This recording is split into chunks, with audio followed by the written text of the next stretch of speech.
Good evening students.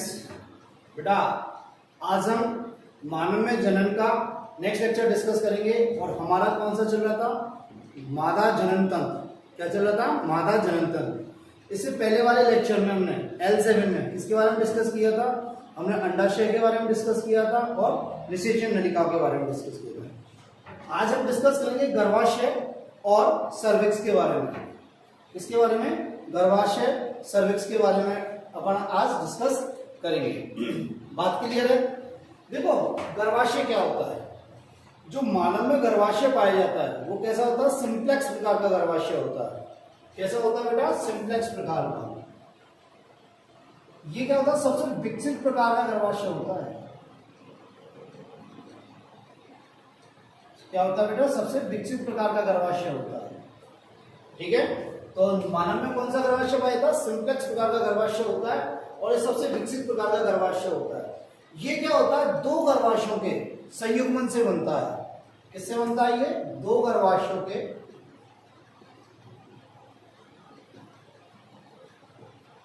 संयुग्मन से बनता है।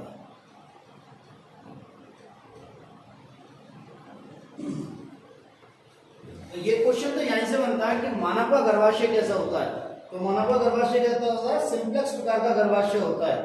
क्या होता है? सिंप्लेक्स प्रकार का गर्भाशय होता है, जो सबसे विकसित प्रकार का गर्भाशय होता है। ये क्या होता है? दो गर्भाशयों के संयुग्मन से बनता है या संलयन से बनता है। संयुग्मन या संलयन दोनों बोल सकते हैं। संलयन से बनता है। मेरी बात समझ में आई? देखो गर्भाशय होता कैसे है, कैसा होता है गर्भाशय?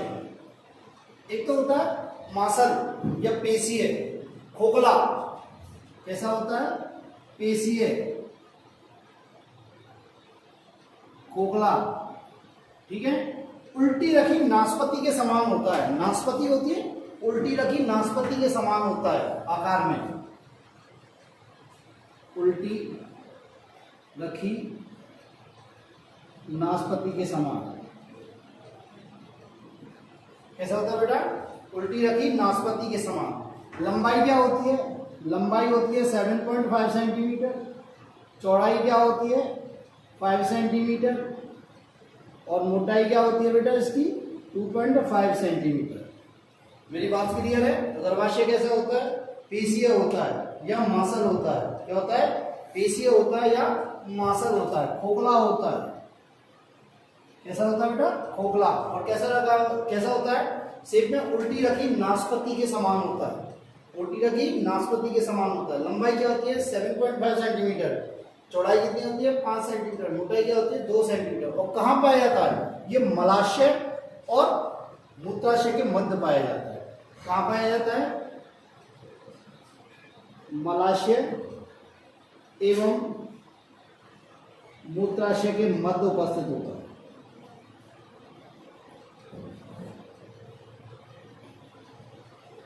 ठीक है, देखो बेटा गर्भाशय में क्या होता है? जो भ्रूण होता है, गर्भ होता है, उसका विकास होता है। उसका विकास होता है मतलब बच्चे का विकास होता है। इसलिए से और क्या बोलते हैं? बच्चादानी भी बोलते हैं। क्या बोलते हैं? बच्चादानी। मेरी बात समझ में आई? तो ये गर्भाशय के बारे में सिंप्लेक्स प्रकार का होता है। दो गर्भाशयों के संलयन से बनता है। क्या होता है?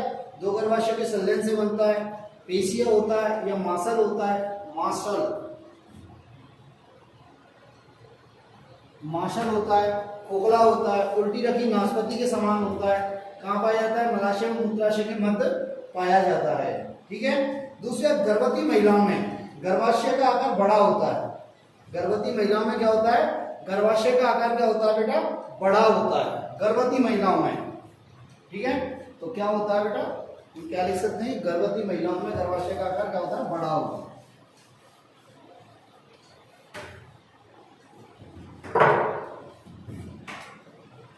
जो लेडी प्रेग्नेंट होती है, गर्भवती होती है, गर्भवती महिलाओं में गर्भाशय का आकार बड़ा होता है। दूसरी बात सुनो, जो गर्भवती महिला का गर्भाशय होता है उसमें सबसे बड़ी और सबसे मजबूत क्या पाई जाती है? चिकनी पेशियां पाई जाती हैं। क्या पाई जाती है? चिकनी पेशियां। तो गर्भवती महिलाओं के गर्भाशय में सबसे लंबी एवं सबसे मजबूत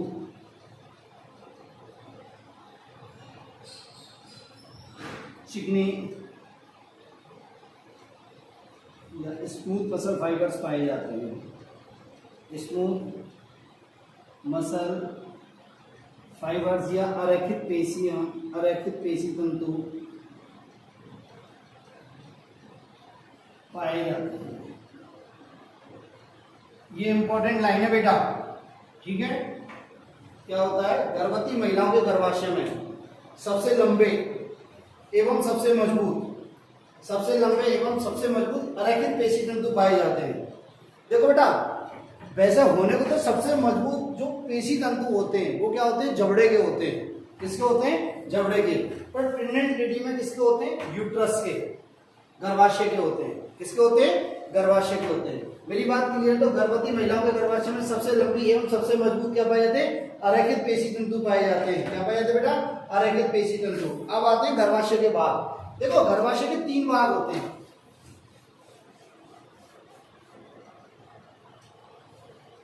गर्भाशय के कितने भाग होते हैं? 3 भाग। नंबर 1 फंडस, ये ऊपर वाला भाग है, ये गुंबदाकार हो रहा है, ये फंडस, ये बॉडी, और तीसरा क्या है? नीचे वाला सर्विक्स। तो कितने भाग होते हैं? 3 भाग होते हैं।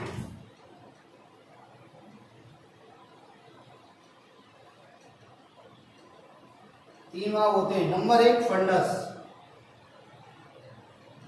देखो बेटा, ये फंडस जो होता है ना, ऊपर वाला भाग होता है गुंबदाकार होता है। सबसे ऊपरी भाग होता है कैसा होता है? गुंबदाकार। ऊपरी भाग है गुंबदाकार है। मेरी बात समझ? इस भाग से क्या लगी होती है? ये निषेचन नलिका। ये निषेचन नलिका हमने पिछली बार बताया था।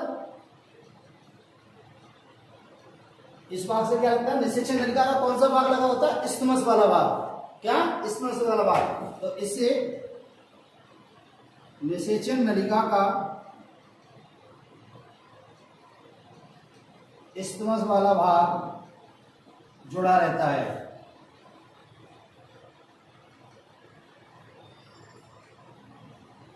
ठीक है, तो ये हो गया फंडस। एक चीज और मैं बता दूं यहीं पे, फंडस जो होता है ना, फंडस, इसमें क्या होता है? गर्भाशय की दीवार में 3 परतें होती हैं, 3 लेयर होती हैं, पेरीमीट्रियम, मायोमीट्रियम, एंडोमीट्रियम। तो इस फंडस में मायोमीट्रियम सबसे मोटी होती है। मायोमीट्रियम क्या होती है? सबसे मोटी होती है। दूसरा भाग होता है बॉडी। ये क्या होता है? गर्भाशय का मुख्य भाग यही होता है। ये क्या होता है? मुख्य भाग होता है। ये कैसा होता है? ये गर्भाशय का 2/3 भाग बनाता है। क्या बनाता है बेटा? 2/3 भाग। और ये कैसा होता है? चौड़ा होता है। और कैसा होता है? तिकोना। कैसा होता है बेटा? चौड़ा और तिकोना। ये भाग कैसा होता है? चौड़ा होता है एवं कैसा होता है? त्रिकोणा होता है। दूसरी बात, इसी भाग में क्या बेटा? इसी भाग में निषेचित अंडा आकर आरोपित होता है। निषेचित अंडा आकर क्या होता है? आरोपित होता है। मेरी बात समझ में? तो इसी भाग में क्या होता है? इसी भाग में निषेचित अंडा, या क्या बोल सकते हैं? युग्मनज आकर क्या होता है? आरोपित होता है।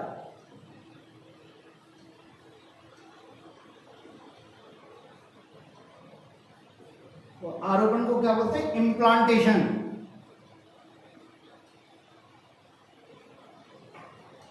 क्या बोलते हैं बेटा? इम्प्लांटेशन। ठीक है, तो बॉडी गर्भाशय का मुख्य भाग है। बॉडी गर्भाशय का क्या है? मुख्य भाग है। गर्भाशय कितना प्रतिशत भाग बनाता है? 2 से 3%, 2/3 भाग, 2/3 भाग बनाता है। ठीक है, कैसा होता है, चौड़ा एवं त्रिकोणा, चौड़ा एवं त्रिकोणा। यदि 2/3 दे रखा है तो मतलब कितना परसेंट है, 66% पार्ट है। गर्भाशय का कितना प्रतिशत भाग बनाता है, 66%। चौड़ा एवं त्रिकोणा भाग है। इसी भाग में क्या होता है, निषेचित अंडा या युग्मनज, निषेचित अंडा या युग्मनज निषेचन नलिका से आकर काम होता है, यहाँ पे अंतरोपित होता है या इम्प्लांट होता है। मेरी बात समझ में आई। अब देखो ये मुख्य भाग, ये मुख्य भाग एक नलिका सदृश, एक नलिका सदृश संरचना में गिरता है जिसे क्या बोलते हैं, सर्विक्स। क्या बोलते हैं, सर्विक्स। मेरी बात समझ में आई। गर्भाशय का निचला भाग मतलब गर्भाशय का ये बॉडी वाला भाग किसमें खुलता है, एक नलिका सदृश संरचना में खुलता है। किसमें खुलता है, नलिका सदृश संरचना में। इसे क्या बोलते हैं, सर्विक्स। तो नेक्स्ट आता है सर्विक्स, तीसरा पार्ट आता है सर्विक्स।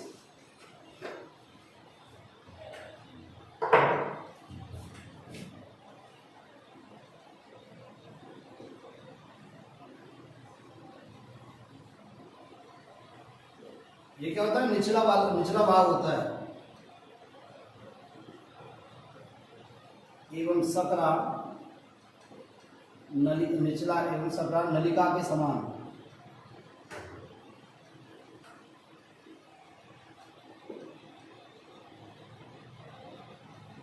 ये क्या होता है बेटा, निचला एवं सकरा भाग होता है और नलिका के समान होता है। बात मेरी समझ में। ये गर्भाशय का कितना प्रतिशत भाग बनाता है, ये गर्भाशय का 33% है, 1/3 भाग या 33% भाग बनाता है।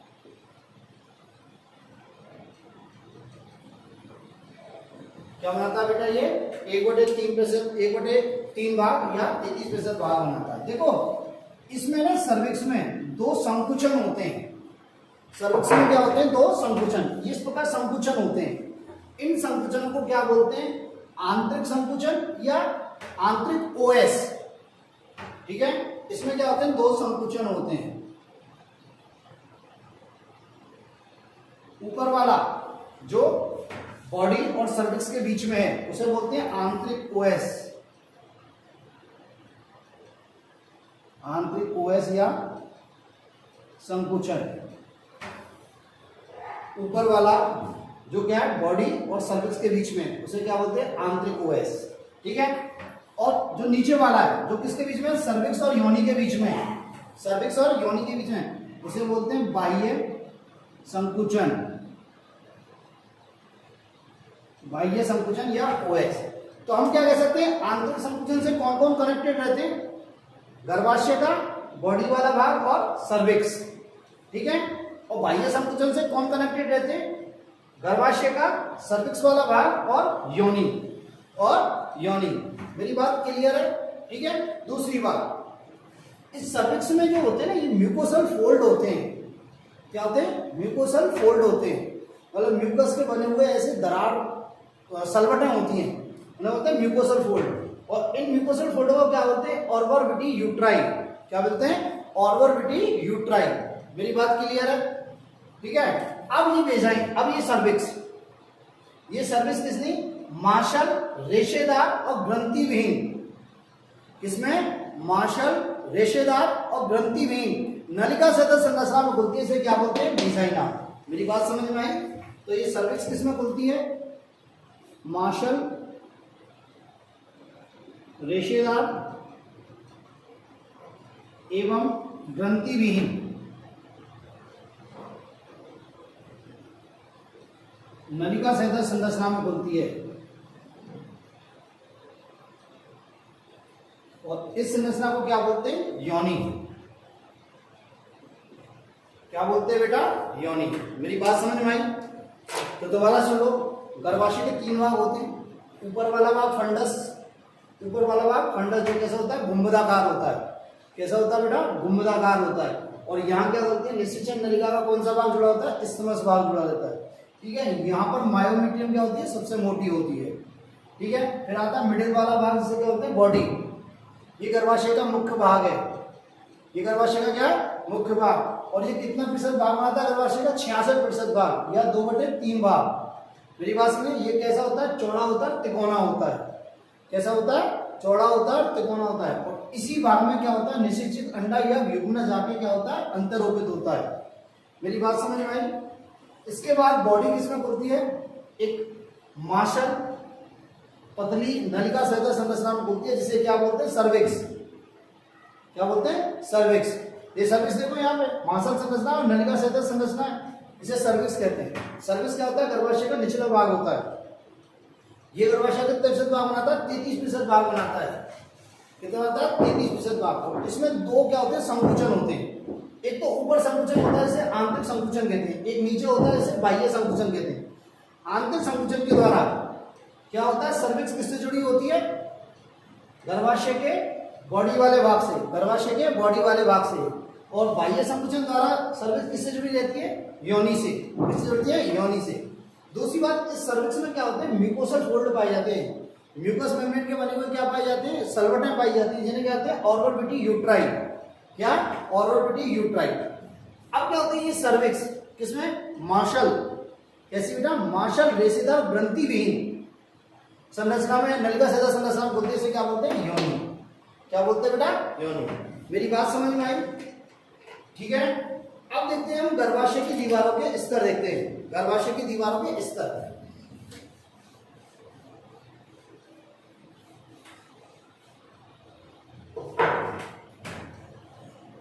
ये तो हो गया, हमने गर्भाशय के भाग देखे। अब यदि गर्भाशय की दीवारों के स्तर देखें हम, तो 3 स्तर दिख रहे हैं हमें। सबसे बाह्य स्तर कौन सा दिख रहा, पेरीमीट्रियम। कौन सा दिख रहा, पेरीमीट्रियम। फिर क्या दिख रहा, मायोमीट्रियम। और फिर क्या दिख रहा, एंडोमीट्रियम।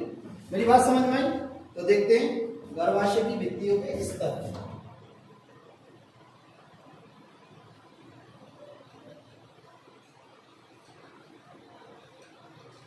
तीन स्तर होते हैं बेटा, क्या होते हैं, 3 स्तर, ठीक है। सबसे भारी भाग, सबसे भारी स्तर कौन सा है, पेरीमीट्रियम, जो विसरल पेरिटोनियम का बना होता है। सबसे भारी कौन सा होता है,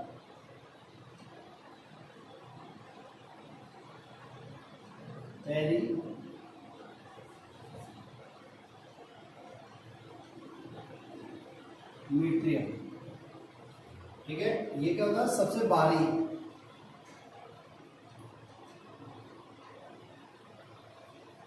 सबसे भारी स्तर होता है, ठीक है। और किसका बना होता है, विसरल पेरिटोनियम का। किसका बना होता है बेटा, विसरल पेरिटोनियम का।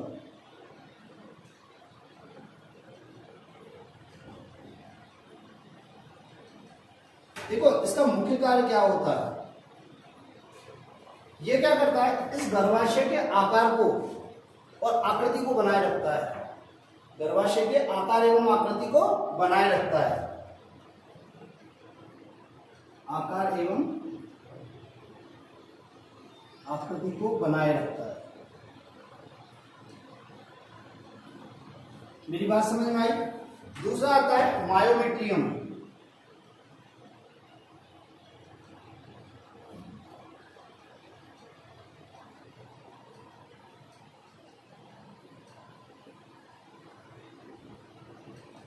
मायोमेट्रियम क्या होता है बेटा, मध्य स्तर होता है। मायोमेट्रियम क्या होता है, ये मध्य स्तर होता है और अरेखित पेशी तंतुओं का बना होता है। मध्य स्तर है क्या बेटा, मध्य स्तर है। और किसका बना होता है, अरेखित पेशी तंतुओं का या चिकने पेशी तंतुओं का बना होता है। ये मायोमेट्रियम है।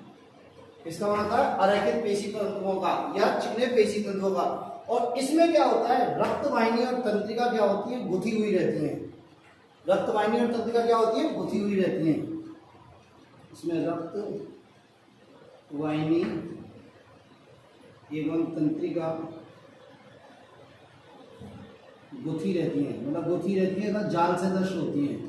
गुथ के क्या बनाती है बेटा, जाल की संरचना बनाती है। मेरे को तो समझे हम, जाल की संरचना बनाती है। अब देखो इस मायोमेट्रियम का काम क्या होता है। ये मायोमेट्रियम क्या होती है, प्रसव में सहायक होती है। प्रसव मींस डिलीवरी, बच्चे का बर्थ होना, जन्म होना, उसमें सहायक होता है। ये क्या होती है, इसका कार्य क्या होता है, ये प्रसव में सहायक होती है। प्रसव में सहायक होती है। देखो बेटा प्रसव में सहायक कैसे होती है, होता क्या है कि यहां पे बच्चा, ठीक है, और ये वेजाइना है। तो क्या होता है कि जब प्रसव के दौरान, जब बच्चा का जन्म होता है। तो ये क्या होता है, इस मायोमीट्रियम में क्या होता है, ऊपर से क्या होता है, संकुचन होता है। क्या होता है, संकुचन होता है, जिससे क्या होता है, बच्चा नीचे की तरफ खिसकता है। बच्चा क्या होता है, नीचे की तरफ खिसकता है। अब ये संकुचन क्यों होता है, क्यों होता है, क्योंकि ये मायोमीट्रियम जो होती है ना, मायोमीट्रियम, इस पे क्या होता है, ऑक्सीटोसिन के रिसेप्टर होते हैं। इस मायोमीट्रियम में क्या होते हैं, ऑक्सीटोसिन के रिसेप्टर होते हैं। मेरी बात समझ में आई?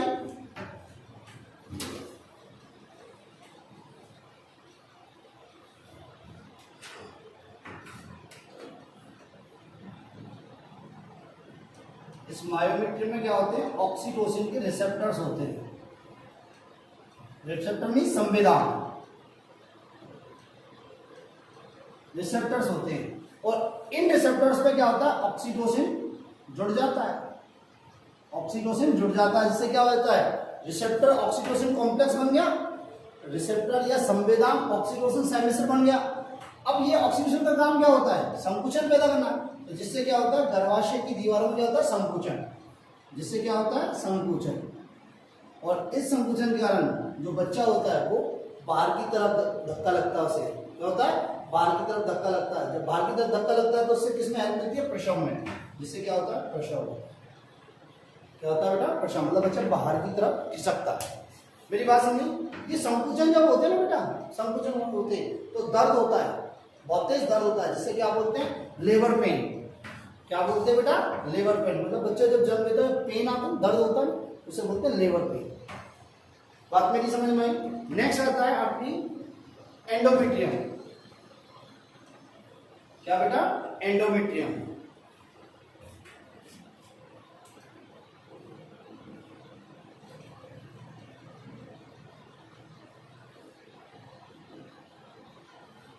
देखो बेटा, मैंने रेड कलर से दिखाई है, ये दिखाई है मैंने आपको एंडोमेट्रियम, ये वाली, ये एंडोमेट्रियम दिखाई है।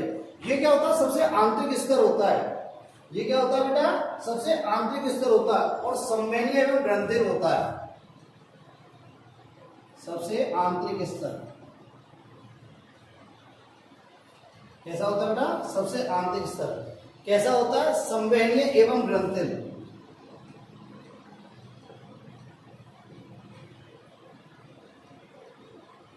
संवहनीय का मतलब इसमें रक्त सप्लाई बहुत अधिक पाई जाती है। क्या बेटा, इसमें रक्त सप्लाई बहुत अधिक पाई जाती है, इसलिए से क्या बोलते हैं, संवहनीय। क्या बोलते हैं, संवहनीय। देखो इसी पार्ट में आके, एंडोमेट्रियम पार्ट पे आके या एंडोमेट्रियम की दीवार पर आके क्या हो जाता है, जो युग्मनज होता है वो क्या हो जाता है, अंतरोपित होता है। दोबारा सुनो, देखो मैंने जब गर्भाशय के पार्ट पढ़ाए थे तब मैंने बताया था बॉडी वाले पार्ट में क्या होता है, अंतरोपित होता है। अब बॉडी पार्ट में कहां पे अंतरोपित होता है, बॉडी पार्ट में 3 लेयर है, पेरीमीट्रियम, मायोमीट्रियम और एंडोमेट्रियम। तो एंडोमेट्रियम की दीवार पे आके अंतरोपित होता है। क्या होता है, एंडोमेट्रियम की दीवार पे आके अंतरोपित होता है। बात समझ में आई? तो क्या होता है, युग्मनज यहीं आकर, यही या इसी परत पर आकर अंतरोपित होता है।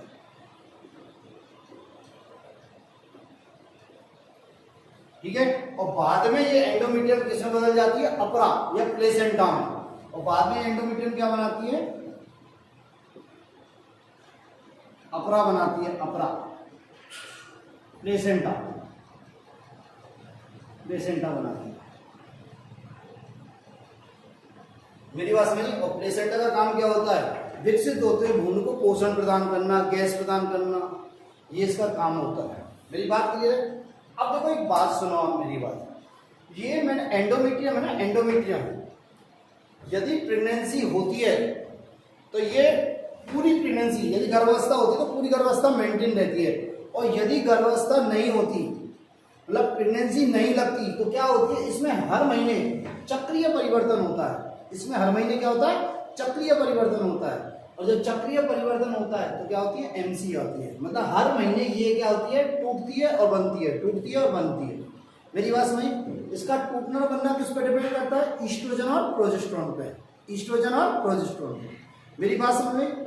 यदि लेडीज प्रेग्नेंट है तो जब तक बच्चे का जन्म होगा जब तक तो ये स्थायी रहेगी।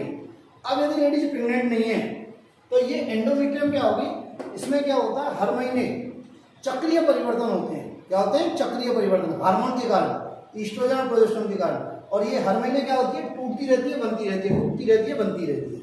मेरी बात समझ में आई? तो ये हुई आपकी एंडोमेट्रियम। क्या हुई बेटा? एंडोमेट्रियम। तो गर्भाशय की दीवार के कितने स्तर होते हैं? 3 स्तर होते हैं। कौन कौन से? पेरीमीट्रियम, मायोमेट्रियम और एंडोमेट्रियम। मेरी बात समझिए, कौन कौन से? पेरीमीट्रियम, मायोमेट्रियम और एंडोमेट्रियम। पेरीमीट्रियम बाहरी होता है, क्या होता है? बाहरी होता है, बिसल पेरिटोनियम को बना होता है। और क्या होता है? गर्भाशय की आकार एवं आकृति को मेंटेन करना होता है। मायोमेट्रियम मध्य स्तर होता है, अरेखित पेशी तंतुओं का बना होता है। इसका होता है अरेखित पेशी तंतुओं का बना होता है। इसका काम क्या होता है? प्रसव में सहायक, क्योंकि इस पर क्या पाए जाते हैं? Oxytocin receptor. क्या पाए जाते हैं? Oxytocin receptor. एंडोमेट्रियम क्या होता है? आंतरिक स्तर होता है। क्या होता है? आंतरिक स्तर होता है। कैसा होता है? संवहनी और ग्रंथिल। कैसा होता है? संवहनी और ग्रंथिल। और यहीं पे आके क्या होता है? इम्प्लांटेशन, मतलब जो युग्मनज है वो यहाँ पे क्या होता है? अंतर्रोपित होता है। और बाद में एंडोमेट्रियम किसमें चेंज हो जाती है बेटा? प्लेसेंटा में, अपरा में। बात मेरी क्लियर है? नेक्स्ट, ये एंडोमेट्रियम क्या होती है ना, यदि प्रेगनेंसी लगती है, यदि लेडीज प्रेग्नेंट है तो ये 9 महीने तक बनी रहती है। और यदि नहीं है तो ये क्या हर महीने क्या होती है? चक्रीय परिवर्तन होते हैं इसमें। क्या होते हैं? चक्रीय परिवर्तन। जिससे क्या होती है? हर महीने टूटती रहती है, बनती रहती है, टूटती रहती है, बनती रहती है। जैसे ही टूटती है एमसी चालू हो जाती है। बात मेरी समझ में आई? तो ये हुई आपका यूट्रस। तो यूट्रस में इतना सा, बाकी का अपन नेक्स्ट लेक्चर में डिस्कस करेंगे। ठीक है बेटा? थैंक यू बेटा।